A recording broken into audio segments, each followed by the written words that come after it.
আপনারা স্ক্রিনে এখন যে দৃশ্যটি দেখছেন, এটি মূলত আমাদের দৈনন্দিন জীবনে ব্যবহৃত স্টিলের চন্নি বা চামচে প্লাস্টিকের মজবুত হাতল লাগানোর একটি ক্ষুদ্র শিল্প কারখানা।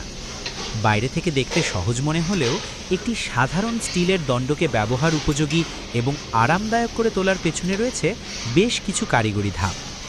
সবচেয়ে প্রথমে স্টিলের লম্বা দণ্ড বা চন্নিগুলোকে নির্দিষ্ট মাপে কেটে নেওয়া হয়। এরপর শুরু হয় আসল কাজ। এখানে যে বড় চাকাওয়ালা মেশিনটি দেখতে পাচ্ছেন, একে বলা হয় ম্যানুয়াল ইনজেকশন মোল্ডিং মেশিন। কারিগর প্রথমে স্টিলের অংশটিকে একটি ডাইস বা ছাঁচের ভেতরে খুব সাবধানে সেট করে নেন।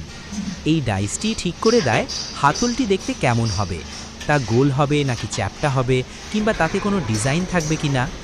মেশিনের উপরের অংশে থাকে একটি হিটিং চেম্বার, যেখানে প্লাস্টিকের দানাগুলোকে উচ্চ তাপমাত্রায় গলিয়ে তরল করা হয়। যখনই কারিগর মেশিনের চাকাটি বা লিভারটি জোরে ঘোরাতে শুরু করেন, তখন সেই গলিত প্লাস্টিক প্রচণ্ড চাপে ডাইসের ভেতরে প্রবেশ করে এবং স্টিলের দণ্ডটির চারপাশে শক্তভাবে আটকে যায়। এই চাপ দেওয়ার প্রক্রিয়াটি অত্যন্ত গুরুত্বপূর্ণ, কারণ চাপ ঠিকমতো না হলে হাতলটি আলগা থেকে যেতে পারে কিংবা ভেতরে বাতাস থেকে যাওয়ার ঝুঁকি থাকে। কয়েক সেকেন্ডের মধ্যেই গলিত প্লাস্টিকটি ডাইসের ভেতরে ঠান্ডা হয়ে জমাট বেঁধে যায়।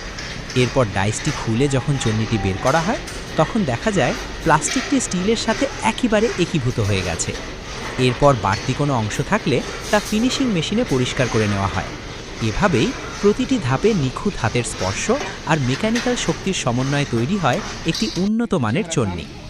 ছোট এই কারখানাগুলো যেমন আমাদের কর্মসংস্থান সৃষ্টি করছে, তেমনি সাশ্রয়ী মূল্যে আমাদের প্রয়োজনীয় পণ্যগুলো হাতের নাগালে পৌঁছে দিচ্ছে।